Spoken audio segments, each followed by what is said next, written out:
starring Fraser, Leptokinetic Healer, Human Activator. Got some super exciting news, guys. We just, received news that our chapter in Montrose, Colorado is coming to an end. And although it was extremely beautiful here and exciting and expansive in a lot of different ways, it really opened our eyes to the separation of the world, the prejudice that really exists here, and that seems to be coming to reach this pinnacle, or we're reaching this plateau of really racism that's just continuing to explode within the states ever since really this president got elected. But we won't get too much into politics, because still super grateful for all the opportunities that were provided for us, and being able to be here was just incredible. We really, I feel like anyway, we're able to hone in on a lot of our skills, a lot of our psychic abilities, being isolated on this mountain really, and also communicating with the ancestors and developing that direct relationship with those who once dwelled this land. So what I want to say, one of the most intense things that we kind of learned here, and really one of the most important, I feel like, just parts of this whole experience, really has to do with the ancestral communion that was really going on. I mean, as soon as we got here to the house, Opal was talking about something. She hears children crying, that she's hearing the cries of children. You know what I mean? We just had a baby and, stuff like that. And it even got to the point where she basically began to communicate with Geppetto, which is the chief's wife of this land. And she actually owned really this whole area of Montrose.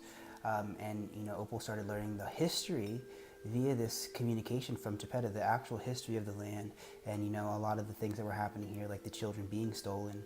And if you actually look into the history of what happened to the chief, he was promised, essentially what happened was the U.S.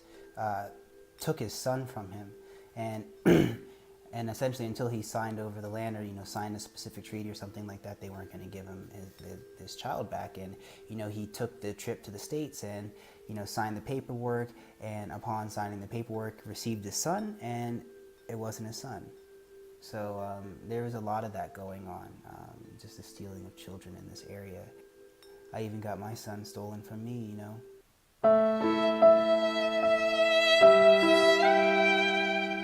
But on a serious note, we did go through some custom regards to my own children, so it was really intense, kind of having that direct correlation going on,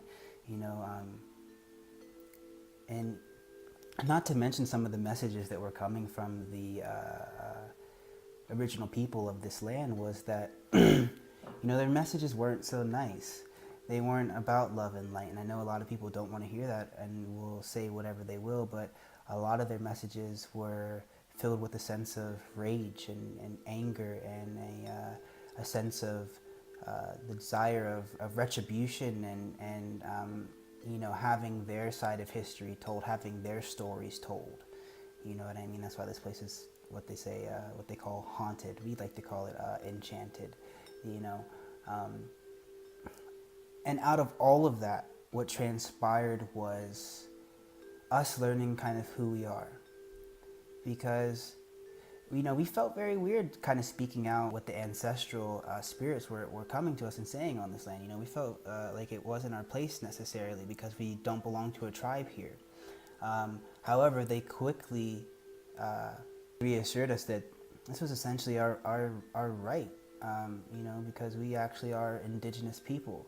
I'm Jamaican and Filipino, and Opal is Filipino as well. We're mestizos, we're mixed, and so,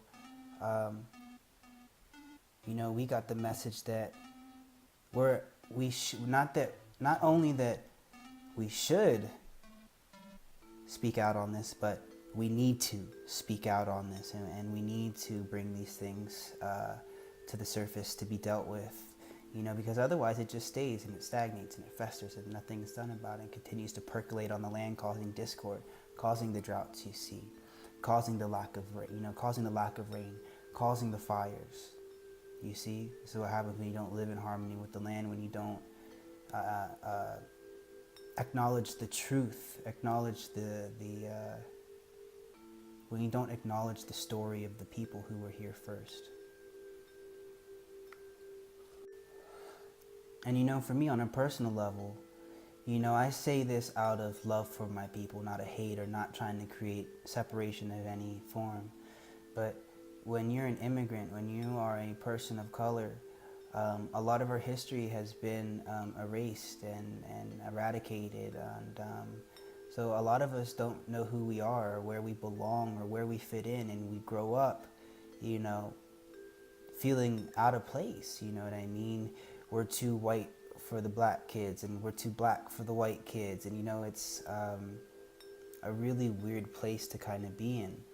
You know what I mean? So I just think it's really important that I address this struggle that people like myself go through. You know what I mean? I feel like I'm always hearing people telling us to be quiet, to shush, remain silent. Don't speak out against the things that you just experience. And it's not that I focus on these things. Whether I focus on it or not, it happens. So it's important to address things that are dysfunctional. Otherwise, they just run rampant, out of control, and everybody thinks that it's fate. When really we have the ability to do something about this. But it starts with expressing it.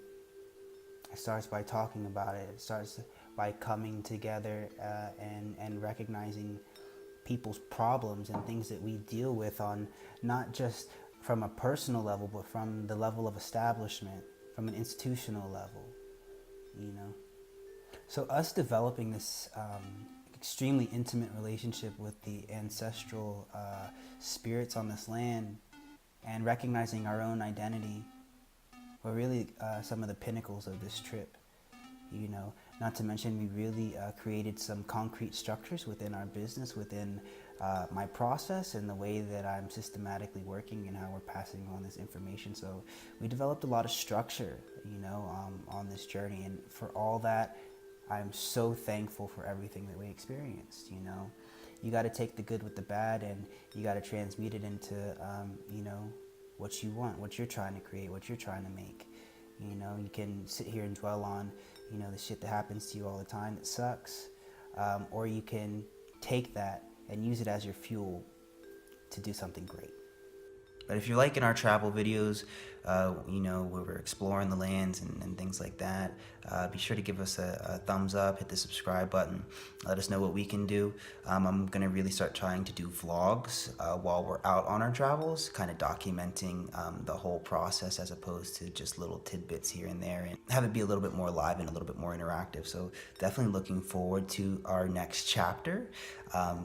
There's just something about traveling that is just so exciting. I don't know, I really feel like remaining stationary is a form of stagnancy, and we were meant to travel the lands, not stay in one place for our whole lives. So yeah, super stoked, you guys. I'm super excited to get out there and see what the world has in store for us this time. So as always, it's a pleasure to be heard. Thank you, thank you, thank you. Your presence is appreciated. So until next time, guys, wholeness.